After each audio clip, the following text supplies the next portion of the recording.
Hey everybody, welcome to episode number 42 of Cameron's Nostalgia Podcast. I'm your host, Cameron Strickland, and today I have with me Frank Meschkuleit. How are you? Excellent. Thank you, Cameron. And thank you for pronouncing my last name perfectly. You're one of the few who can. Nice. Now, for any of the guys who don't know, Frank was a voice actor and puppeteer for Fraggle Rock, Blizzard Island, Chicken Minute, Iris the Happy Professor, Little Star, Naughty, St. Bear's, Doll's Hospital, Don't Even Neighbors, Dragon, Toopy and Binoo, The Mighty Jungle, Now You Know, and many more. It's true. It's true. I've been a puppeteer for 41 years. 41 years.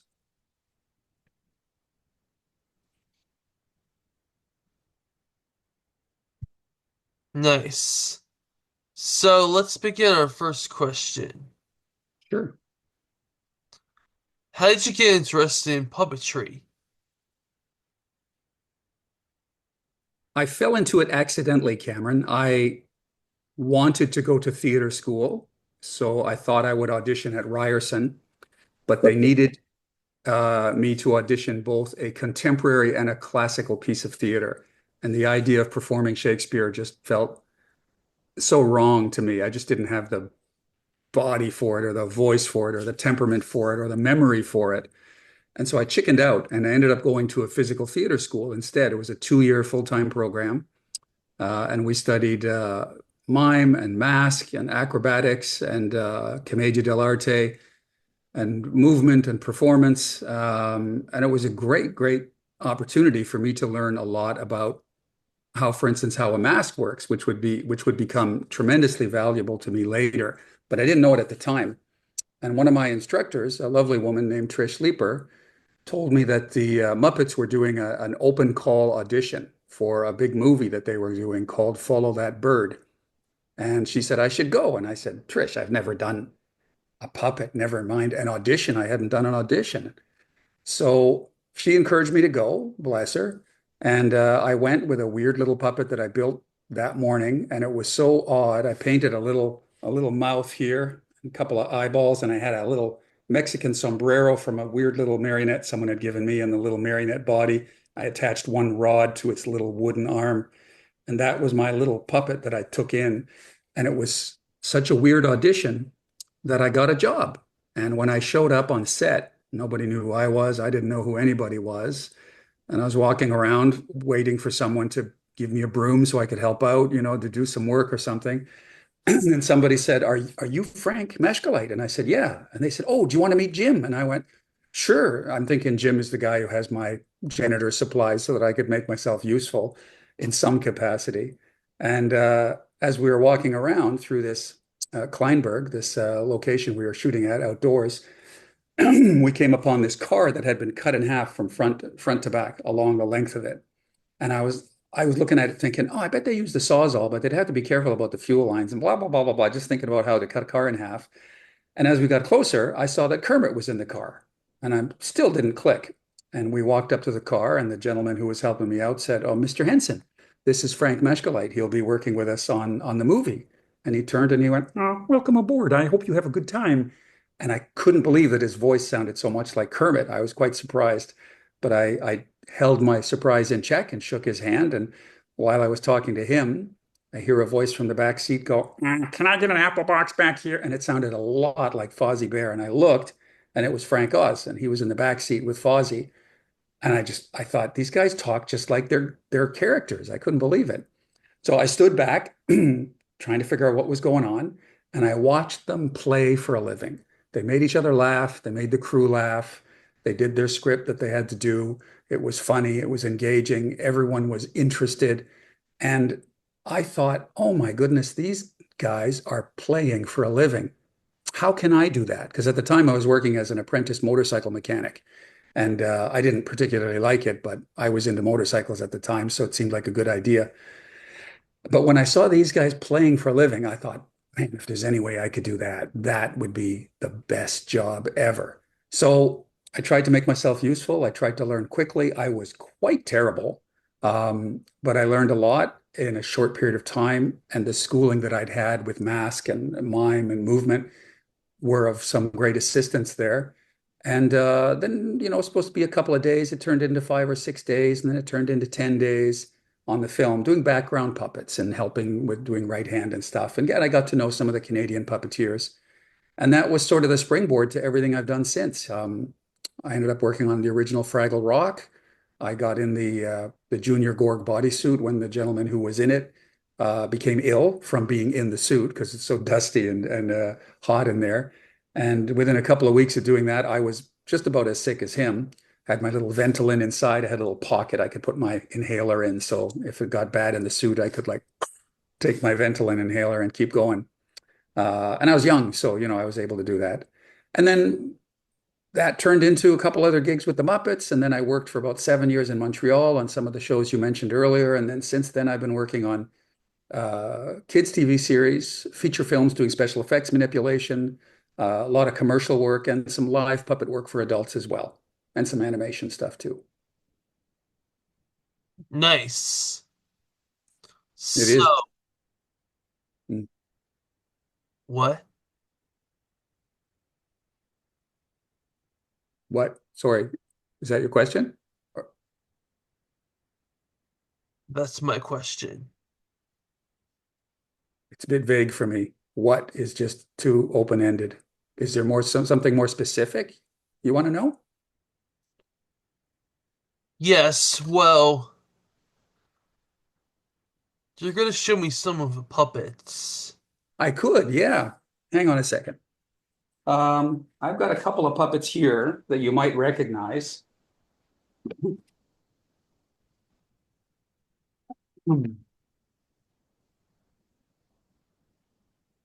This little critter right here, you probably know. It's Binoo from Toopy and Binoo. So this is one of the puppets that we built to do the puppet version of Toopy and Binoo. As you know, Toopy and Binoo was an animated cartoon I did the voice for, and Binoo was a silent character who didn't actually speak. He just did reactions to camera. So we built the puppet version of him, and he's wonderful, and we like him. On the TV series that we ended up doing with Toopy and Binoo, a very good puppeteer and a friend of mine named Mike Peterson did the puppet. And of course, to go along with our buddy Toopy is this guy.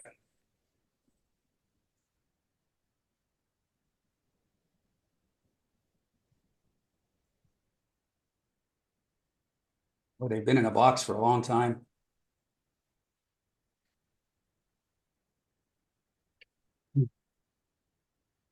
Oh, excuse me. Hey, Cameron, it's me, Toopy. My ears are doing something weird here. They're supposed to be out like that. But I've been in a box for a long, long time, and it's a bit squishy in there. Yeah. So this is Toopy. He's, as you know, a giant mouse. We built him based on the designs from the TV series that are pretty fabulous. He's got the same red and yellow striped shirt. And it was hard to design him because in the animated series, they used a style called flash animation, which meant you always saw the character from the side with the two eyes here. And so to figure out what he would look like from the front, we had to kind of extrapolate from the existing drawings, and there weren't many, and figure out what he's supposed to look like. And I think we did a pretty good job of figuring that out. He does look like Toopy, that's for sure. Here he is from the back with his little tail. And he's a nice puppet. You can see on the hands, we put wires inside the hands so that we can point his finger and it'll stay whatever position we put the hand in, or make it open if he's going to wave. And I'm just using his mouth to help me. It's like my hand is in there, so it becomes my other hand.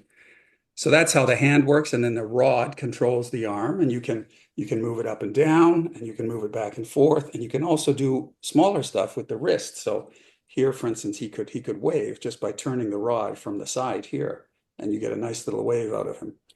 So that's Toopy and Binoo from the TV series we ended up doing, because we started with the animated show, which and at one point they asked me to record a Christmas CD, a CD of Christmas songs, singing as Toopy.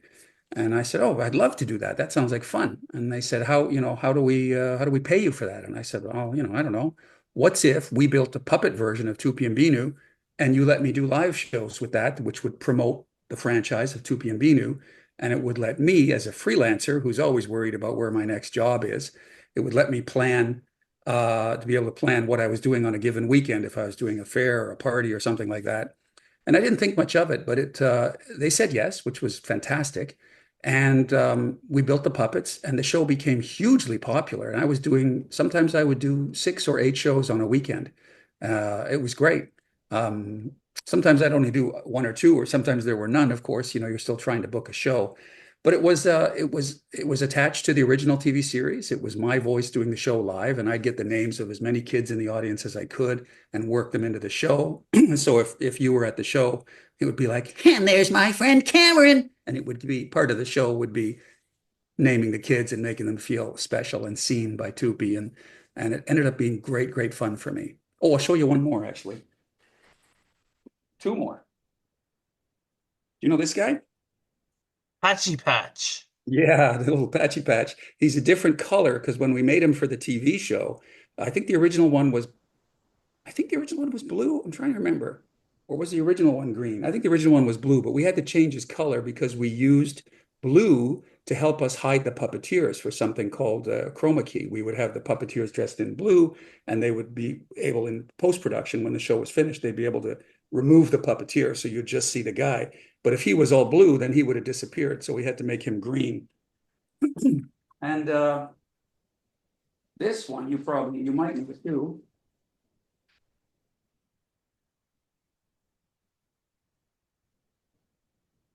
Oh. This is Mrs. Squirrel. You might remember from the series, from the animated series. So we did a puppet version of her as well, and she's in the show as well. She complains because there's too much noise from all of the yelling and screaming in the show, which there was a lot of. Yeah, so she's there too, and she has a nice little bushy tail that you can wave around. And when I did the live show, she was a big part of it, an important part.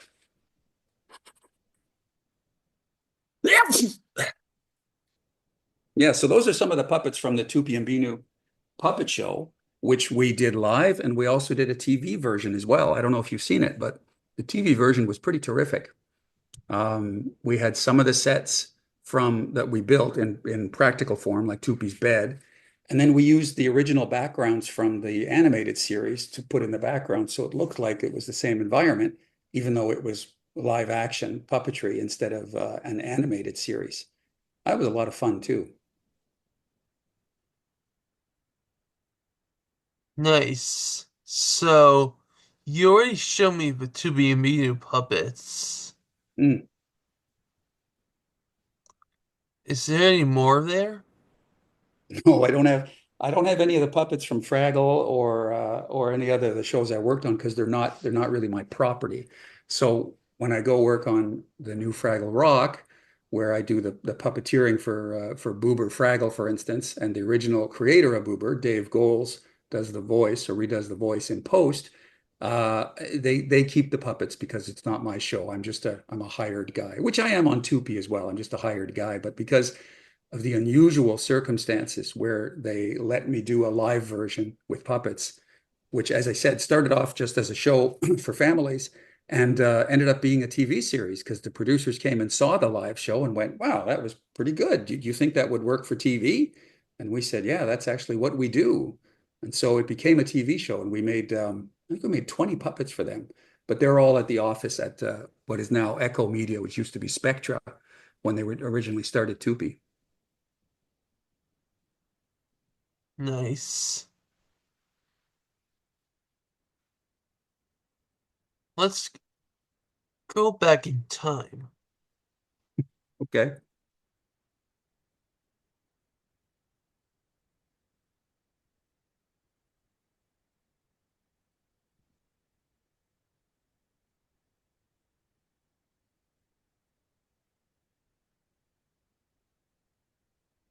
So, what was it like working on Follow That Bird? Everything was new to me, Cameron. I'd never been on a film set. I'd never puppeteered in any serious fashion. I'd never met any of the people. I'd never seen how a television or a film is shot. I'd never seen how they hide the puppeteers. Everything was dazzling and new. And I'll give you an example. On the first day I was there, because as I said, we were in Kleinburg, Ontario, outside shooting. They call that location shooting when you're outside. And I happened to be standing right near the front of the lunch line when they called lunch. And I'd never had lunch on a film set. So there were like 6 barbecues and the lids were open, so I couldn't see what was going on the grill. But someone said to me, you just take a plate and you go through the line. I was like, okay. So I took a plate and I went by the first barbecue and I sort of stood there with my plate. And the guy took his tongs and put a tiny little chicken, like this big, on my plate. I think it's called a Cornish hen. And he put it on my plate. I'd never seen a chicken so small. And because I'm a big dummy, I said, just one? And he went and put a second one on my plate. And I thought, I better shut up. I have no idea what's going on here. So I had 2 tiny chickens on my plate. And then there was a host of salads and sides and breads and pastas and rices and gravies and more food than I'd ever seen in my life. I was a young guy. I was 18 or 19, I think 18. Yeah, about. And I was hungry all the time. And so having this, they just kept putting food on my plate, and there was stuff for me to take, and there was tons of desserts and, every kind of soda pop you could imagine, and waters and juices. I was absolutely flabbergasted. I was floored that this was all there so that we could eat. And the idea, Cameron, is that they feed you on set, because if they send you off to a restaurant for your 1 hour lunch and there's a problem at the restaurant and then there's a problem with traffic and then your car wouldn't start and say you're the cameraman, well, the whole set is waiting for the cameraman to get back from his lunch because he got stuck in traffic or something. It's cheaper for them and smarter to say, let's feed everybody right here. So when we're done, when our lunch is wrapped, we go right back to work and everybody's working right away. So that was a normal thing for everybody else. But to me, it was a wonderment. There was so much good food, and I ate myself stupid that day. And I think I took like a couple of pieces of fruit and some danishes and just like stuffed them in my pocket because I thought this can't go on forever. But it did. The whole time I was there on the shoot, every day we had there was breakfast burritos and breakfast that you could get at the food truck. And then there would be lunch that was amazing, similar every day to what I described. Not always tiny chickens. Sometimes it was a meatloaf or it was a pasta dish or anything you can think of. So the food was a thrill. Then working with these mega talents when I was I was so green, I had no real experience in that field specifically. That was amazing. Just to watch Frank and Jim work was miraculous because it never looked like work when they did it. It always looked like play, as I said earlier. So watching them work and knowing that they were famous, but I didn't really know they were that famous at the time. It was all very new to me. It was like Alice falling down the hole into Wonderland. I just was looking around going, how does this all work? How come I'm here? And over time, I started to get a tiny bit better. And I did a couple of scenes that made it into the movie. And there's a scene in the Grouch Diner with, I think, Sandra Bernhardt played the waitress. And I'm one of 40 puppets in the background trying to look like a grouchy puppet eating. I did a scene with the Count, which was pretty exciting. And I did a scene with Sherlock Hemlock, the detective from Sesame Street. I'm not sure how good I was, but I was very enthusiastic and I was so hungry to learn. So I watched the best in the world and learned from them. And that served me very well. After that, I ended up working on a series of smaller Muppet productions. So the Muppets 30th anniversary or something, and Dog City, I think it was called that. City of Dogs. I can't remember. It's a long time ago. But I worked relatively steadily for the Muppets for a time, and then they went somewhere else to shoot. They stopped shooting in Toronto. And then I got picked up by a producer in Montreal, me and another puppeteer named Ronnie Burkett, who's a tremendous, tremendous talent. He does marionette work around the world and is something of a genius. And he and I got to work together on a bunch of series in Montreal. And that's where I really got my chops because they say shows make pros. So the more you do, the more you can do. So I was very lucky that I had the opportunity to go and work for a company called Display Productions, and we did a few series together and a lot of episodes of each. And I watched Ronnie work, and I learned from him because he's a tremendous actor, fabulous actor. And I was more into the technical part of puppetry. That's what fascinated me and still does. So I certainly had an opportunity to learn from him as well. And when that all finished, after about 7 very intense years, I had to go shrug and go, I guess I'm a puppeteer now.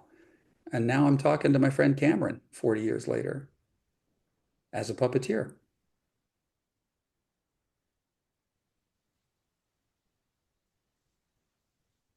You puppeteered Boober.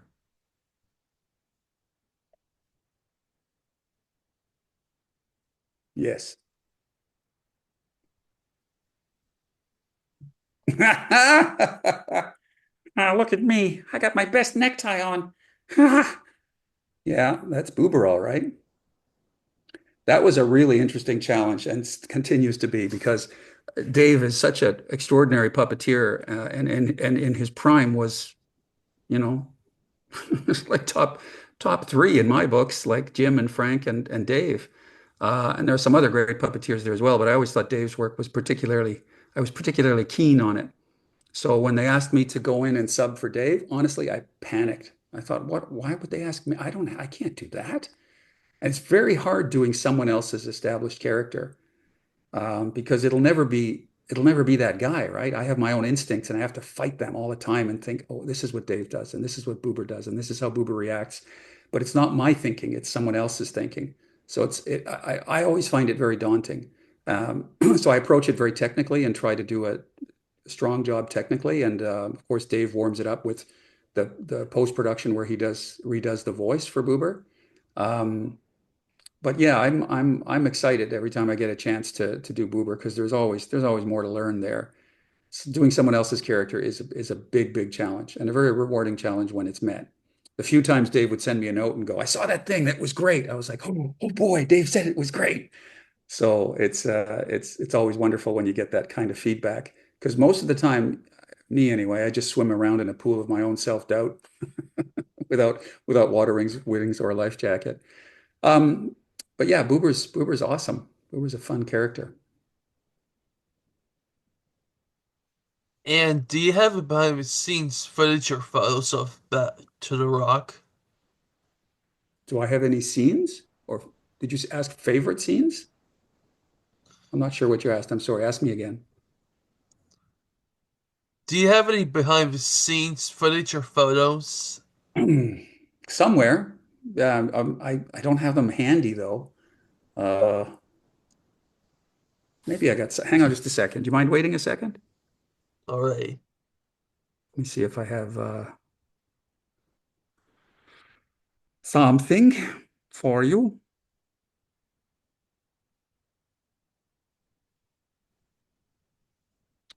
Question of where it is. It was a while ago, huh? Uh,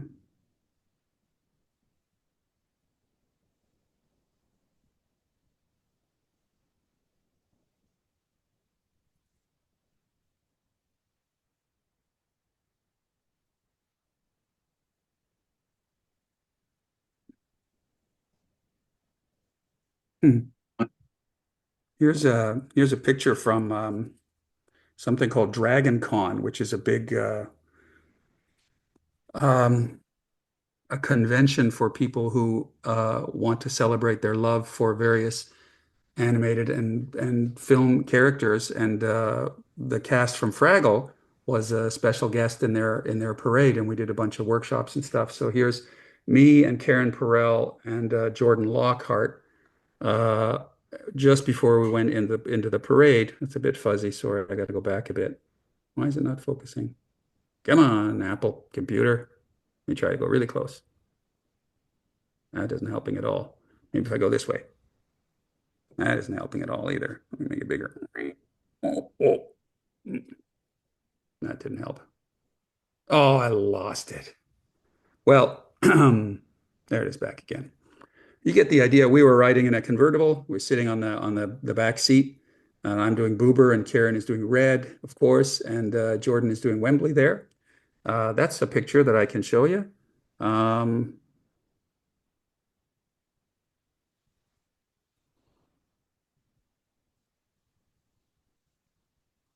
this is kind of funny. This is again in Atlanta where the Dragon Con was. And they had I don't know if you can see it, but there's a big sign in the back that is announcing there's a Fraggle Rock museum display or exhibition. And me and Jordan and Ben DeRoche, who plays Junior Gorg, he's inside Junior Gorg, are just happen to be in front of it as the Fraggle Rock sign is there. That was quite funny to us anyway. Coincidence. Um, well, I'll show you something exciting. Fraggle Rock nominated for puppet design and styling, and we won an Emmy for that. And my partner Dina is part of that team that won an Emmy. So I'm married to an Emmy winner. That's pretty exciting. And here's the lovely John Tartaglia and Donna Kimball. I think they're just showing off Gobo and Moki right there. They're puppeteering. You can see their arms are in the air. And they're lovely, lovely people. And I'm proud to say they're friends of mine. They're great, great folks.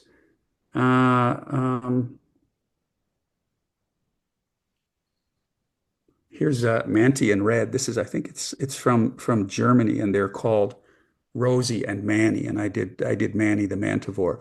Well, I'm not sure if I'm going to stay long, but I'll try.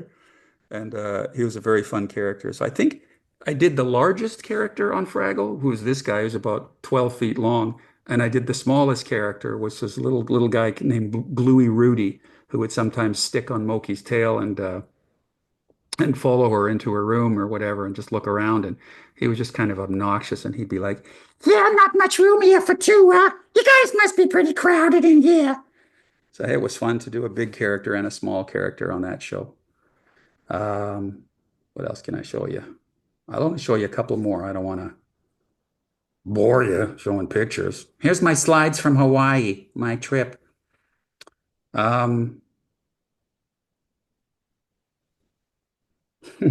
Here's something interesting. The caption is, it's a review for Fraggle Rock, Back to the Rock on Apple TV, and it says, "This is the Muppet series Disney Plus wishes it had."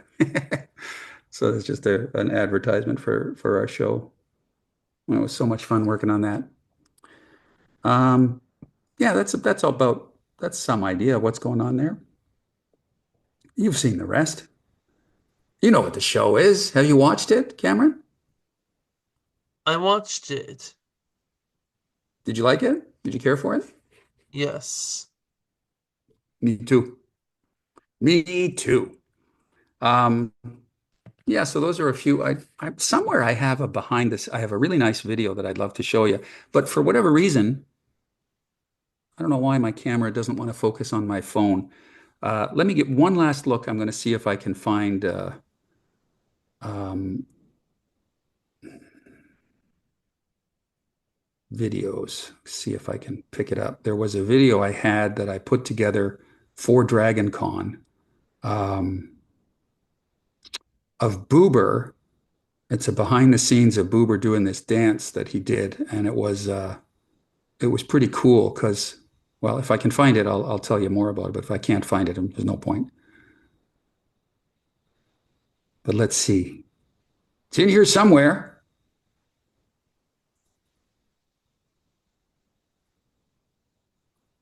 Oh, I think I'm close.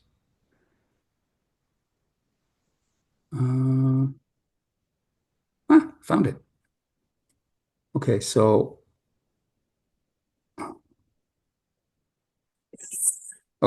so this is a little behind the scenes video that I put together where Boober had to sing his portion of a song about assembling something. It was a giant windmill, I think. And Boober's very orderly. He likes things a certain way. And so his part of the song almost sounds like a marching song. And I thought, wouldn't it be cool if he could do all kinds of dance moves and move, really linear, almost like marching kind of movements. So what we did, and I'll show you the still here first. Let me see if I go really close, if it focuses better. You can see that my hand is going in the back of Boober's head here, um, instead of usually like through here. So my hand is going in the back through his head, and that let me do all kinds of movements. And my second hand here, oops, my other hand is on a little toggle on a little piece of wood that's coming out the back of his hips. So the wrangler, who happened to be my partner, um, she opened up the back of his head so I could put my hand in through the back instead of through the bottom, and she made a loop around his waist so I could turn that loop and make his waist go back and forth. So this is a little bit of a peek at how that song went. Hope it's not too loud.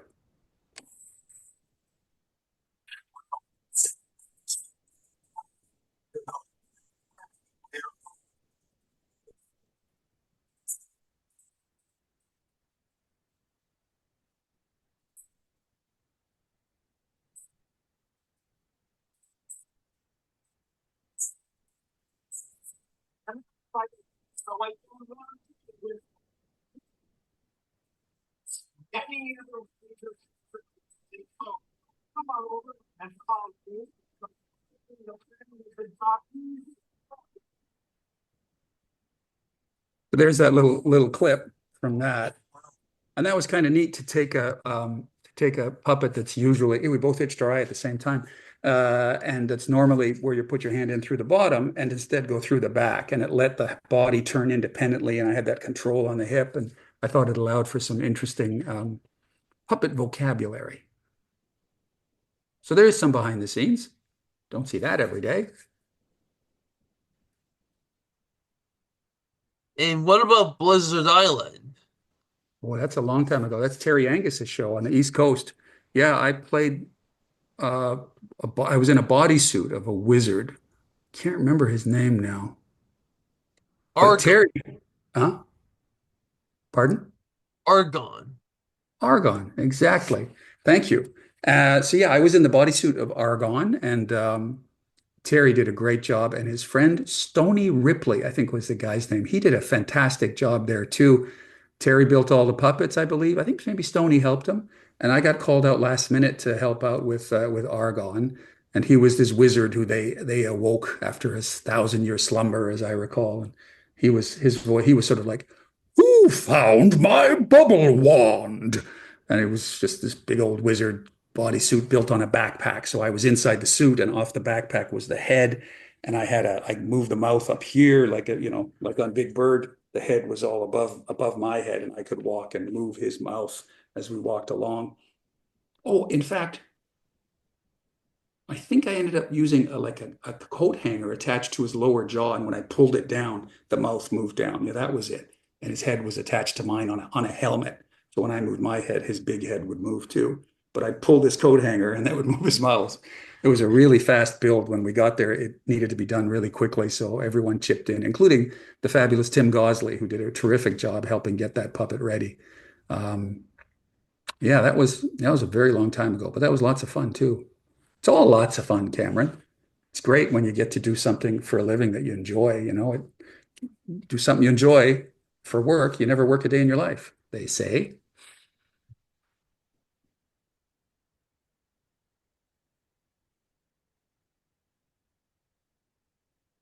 Let's see. What else do we have here? Yes, let's. What about Basil Hears a Noise? Oh, also a long time ago, I worked at was the Canadian Sesame Street Gang, which I wasn't part of that cast.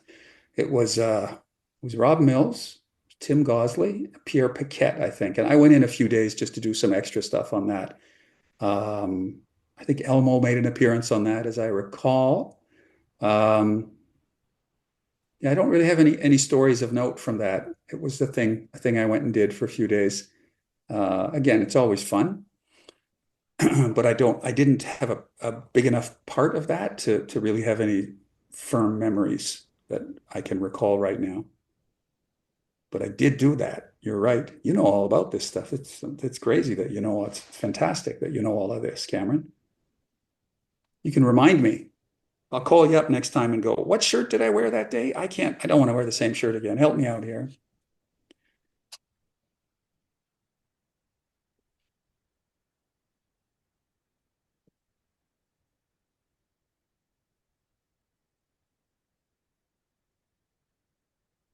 So you worked on Iris Happy Professor. Are you talking about Professor Iris? Yes. Yeah, I played Ms. Principal and the skeleton in the closet on that show. That was huge fun. Pierre Paquette, who also played Basil the Bear on the Canadian Sesame Street, played Professor Iris, and Tim Gosley played the piano and the plant. And boy, we had a good time on that show. That was so much fun. I think that's the whole cast. I think it was just three of us. Yeah. Yeah, that was great. Uh, Ms. Principal would always come in when there was a lot of noise in the classroom and she'd bust into the door and she'd be like, What's all the racket in here today? Hmm? and she had this fun voice and she was quite eccentric and her and Professor Iris would have little tiny arguments that always made me laugh. That was a good show for me. That's one of those shows, Cameron, where I was learning really quickly as a puppeteer how to be a puppeteer. I think that was one of the first things I did after I worked for the Muppets. And with the Muppets, I was background. I would do right hand. I would do, I would help out in small ways as I was trying to learn something. But on Iris, I just got thrown into the fire, and they went, "Okay, you're doing these two characters. Let's shoot tomorrow." And I'd be like, "Oh, okay, okay, sure. What are their voices? How do I do this? What do we?" And so I had to learn very quickly. I had fortunately, some good momentum from working with the Muppets. And as I said, you watch the people who are the best at it in the world. Well, you've certainly got A, something to shoot for, and B, a direction. So many was the time where I'd think, gosh, how do I make this look like he's thinking that? And I go, well, what would Kermit do? Or what would Grover do? Or what would Rolf do? And I'd try to find a way to do my own version of that. And that's what I do with voices too. I'm not a great voice guy. So if I hear a voice that I like and I hear it in my head and I do an impersonation of it, you usually can't tell who I'm trying to be, but it's its own voice. And so it works for me. Uh, so, they say in show business, if steal from the best. So I was lucky enough that I could steal from the best puppeteers that existed at the time on the earth. Jim and Frank and Dave and the gang.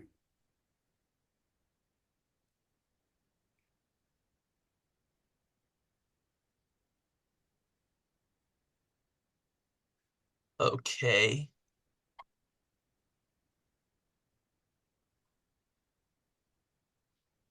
So you puppeteers for Raccoon in Harold and Kumar Go to White Castle.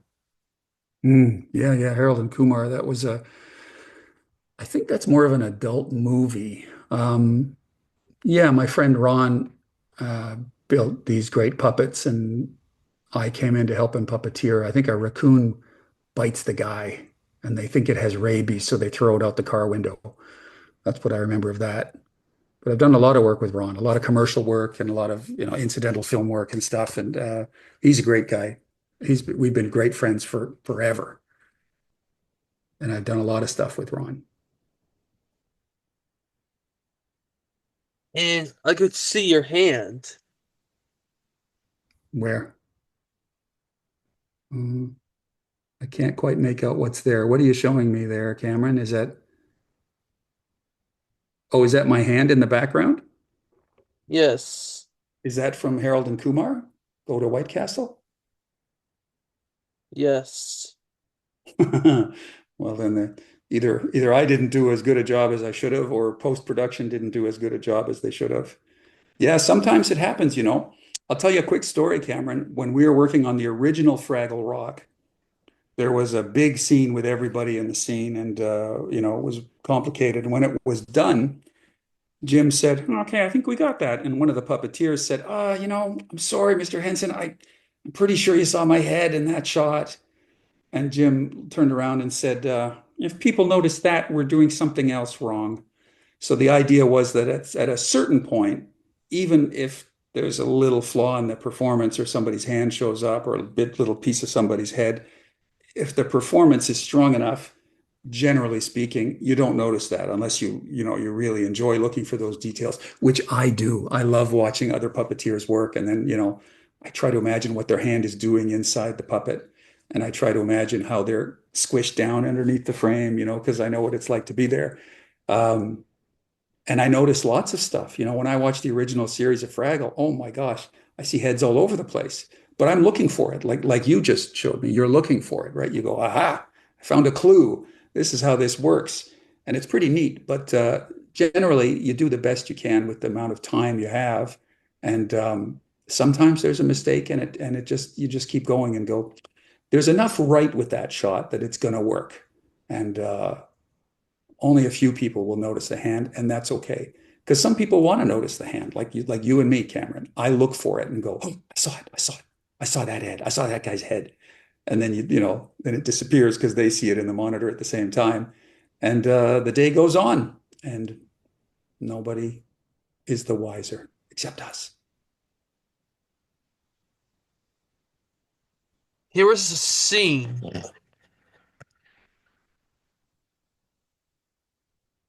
Oh my gosh, it is Harold and Kumar.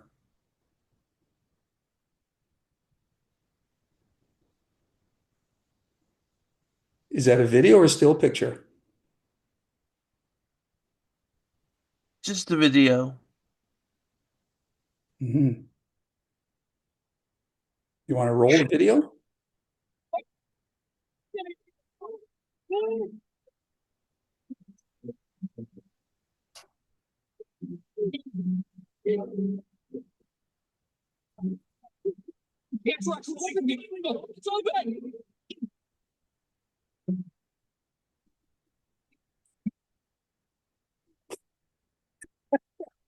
I remember that. There's that moment in that, Cameron, where he throws the raccoon out the window and it hangs in space for a second before it goes away. And that's from watching all the Bugs Bunny cartoons growing up, where the guy walks off the edge of the cliff and then he notices he's off the edge of a cliff, looks at the camera and drops. I always thought that was a funny comedy beat that you can only do with animation, with cartoons and with puppets to some extent. Yeah, that was a good time. It was a lot of fun.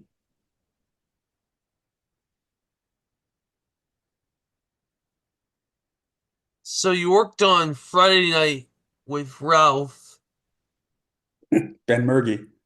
Yeah, and Murgy. yeah, Ralph Ben Murgy. Nice guy.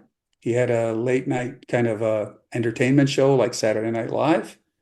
And I used to do a live show called The Left Hand of Frank. It was a puppet show for adults. And Mark Breslin, who was the talent coordinator for Friday Night with Ralph Ben Murgy, saw the show and liked it and asked if I would come and do segments on the Ralph Ben Murgy show. And I was like, well, sure, why not? So I did little puppet bits on that were I think there's some of them on YouTube. I think Puppet Etiquette is one that was pretty funny, um, about this puppet who's trying to explain how to other puppets how to fit in with people who are not puppets. And what did I do? What else did I do? Oh, the amazing retentive memory of flies and Tampy the Wonder Mouse. I think those are on YouTube if you look up The Left Hand of Frank. But we're not going to do that now. You do that on your own time later on. But yeah, that's what I did on that show. I was a tiny, tiny little speck on that, and the band was James B. and the Look People, and I like James a lot. He's a good guy. And he shaved his whole head except for a little island of hair in the middle, and he made it put it in a little ponytail that was sticking out the top of his head like a palm tree. So you always knew it was him. Yes. Another project that you worked on is Little Star. Yeah, yeah, I did. Captain Pop, who was sort of the captain of the good guys, and Mello, who was a rat, who was the captain of the bad guys. And it was sort of this space soap opera for kids. Um, that's one of those shows I worked on in Montreal that was so instrumental in helping me figure out how to become a better puppeteer. So Ronnie Burkett worked on that, and Tim Gosley worked on that, and Janny Lauzon worked on that, and so did I. And I met my partner on that show, and so did my great friend Martin. We both met fabulous women and ended up marrying them, and they married us in return. Um, that was a fun time. It was a really fun time. I think I laughed so hard that I cried on that show the first time in my life. Ronnie Burkett did something with a puppet with Lou. Lou was this big gelatinous kind of toad with all these warts. It was a lovable, lovable character. And he had, for all his folds, he had like beanbag material in there. And he came in, there was a counter, and he came in with the puppet and he just sat on the edge and all this beanbag rolls folded over the edge. And it struck me as so funny. I laughed until I cried. Those were all fun times. Yeah, Little Star, that was a fun show. Uh, and we did 4 or 5 seasons of that, I think. Um, and like I said, shows make pros, you know. So when you do like 60 episodes of something, at the end of it, you have a stronger understanding of the craft that you're working on. They say in any technical profession, they say 10,000 hours is the key. If you can do something and you commit yourself to it for 10,000 hours, then you're probably a professional at the end of that, whether it's writing stories or whether it's sculpting plasticine or whether it's doing podcasts or making shoes, whatever that it is that makes, that tickles your fancy, that makes you want to do it. If you do it for 10,000 hours, they say then you're a pro, you're a professional. And that's why they say shows make pros, because the more you do with puppetry specifically, let's say, the better you become generally. uh, so yeah, I've been really lucky. I got to work on a lot of stuff and, made a lot of mistakes too, and still do. But I'm confident now that I can move in a direction that makes sense. If someone gives me a puppet and says they have to do this and this and this, I go, okay, I think I know how to do that. I worked on a commercial once with my friend Gord, and we had to go in green suits so they could erase us after. So they walk up to me and Gord, and this is me and Gord. I'm the tall, skinny one, and he's the little guy like this. And Gord's about 5'4", I guess. I'm maybe almost a foot taller than him. A wonderful guy. And they have 2 full green suits that are one-piece suits, head to toe. Oh, my head, just little eye holes, and that's it. And they say, here's your suits. And I go, well, which one is which? Because, and the guy goes, it doesn't matter. It's one size fits all. So Gord and I put ourselves into these suits. Gord looks super comfortable, like he's wearing green pajamas, and everything's kind of just hanging on him, and he looks like he's relaxed. Mine are stretched like crazy in the head. One eye is here and one eye hole is here, and it goes right from my head to my shoulders, and I look like Swamp Thing. And hang on, I got to picture this. I think it's accessible. Quite fun. Well, it is to me anyway.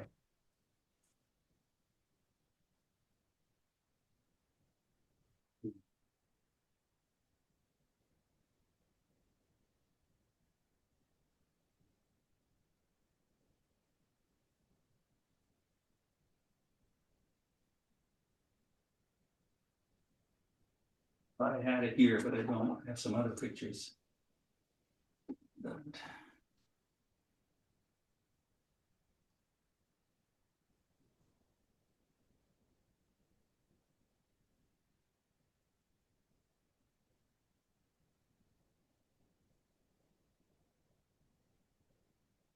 Oh, I'm sorry, Cameron. I can't find them easily. Just a second. There's one other chance they're here.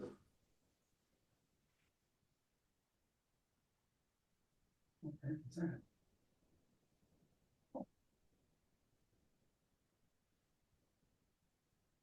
Um,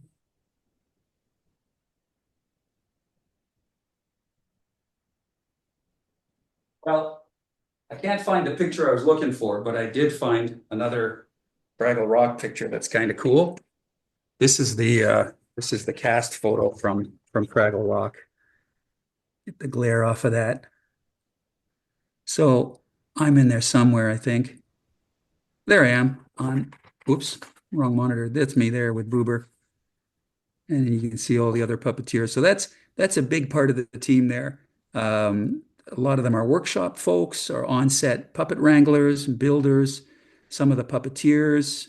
Um, yeah, so like when you see a show, and there's six puppets in it, there's probably 50 people who you never meet or see on screen who have worked hard to make that show happen, which is why, when I watch a show, I always watch the credits and I go, my gosh, look how many people worked on this show so that I can be entertained by puppets for half an hour. I think our cast and crew on Fraggle was 180 people.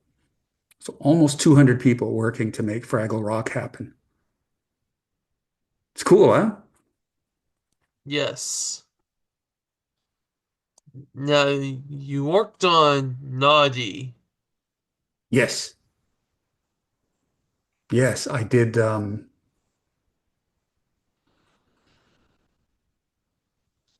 have to think really hard here, Cameron. I did Gumball, uh, and I sort of did one of these, these are not the droids you're looking for kind of voices. It was, I can tell the future. I think Gumballs came out and they had the future on them or something. I'm trying to remember the setup for that. Oh, and I did Warlow the weasel in the box.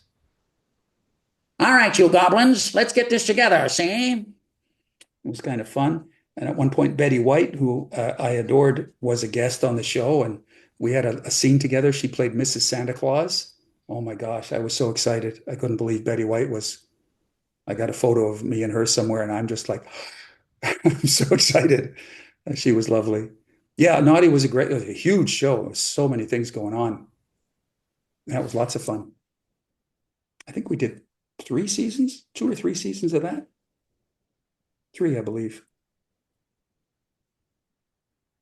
Hey, Cameron, in the next 5 minutes, I have to let you go, my friend. I'm sorry, but I have to go to work.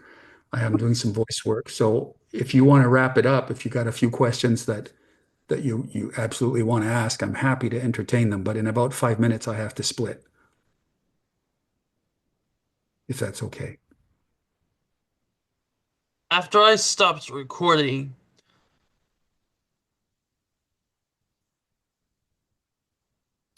oh, okay, I'm not supposed to say that. That's okay. I'm sure. I'm sure everybody who's watching it will just enjoy hearing your questions and some of my answers. So is there something specific you wanted to make sure that you got to ask?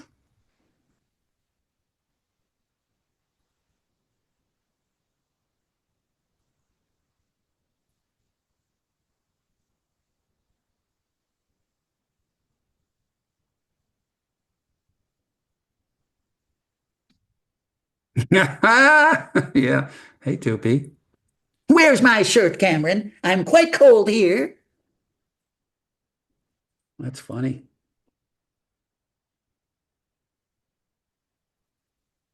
She was a show to be. Pardon me? Are you gonna show to be to this plush? Show Toopy to Toopy? I should.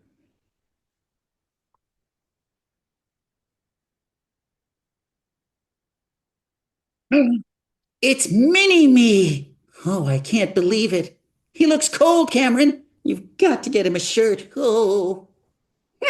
Oh, it's so funny to see a tiny little version of me. How long have you had that, Toopy? Hmm? I'm having my friend hold my ears back so I look more like you. You're so handsome, tiny Toopy. So very, very handsome. Okay, gotta go. Bye. Wow, I can't believe you have a boober and of Toopy. How lucky can you get?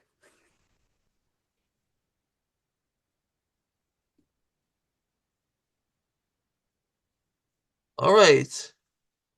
Well, Frank, thank you so much for your time. A pleasure, Cameron. I hope I answered some of your questions, and I hope your viewers found them interesting answers. Is there anything else I'd like to say? I think I'd like to say that if you enjoy doing something, you should do it as much as you can if it doesn't hurt other people.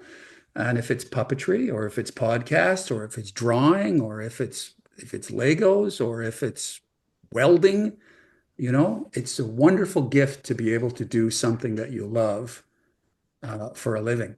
And it's a shame if you don't follow your happiest thoughts. So, and for me, I've been so lucky that I've been able to be a puppeteer for such a long time, and still working as a puppeteer. Uh, and so, I wish everyone who's watching this the chance to do the thing they love for as long as they can.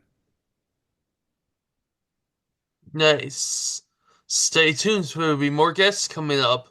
Until next time, peace.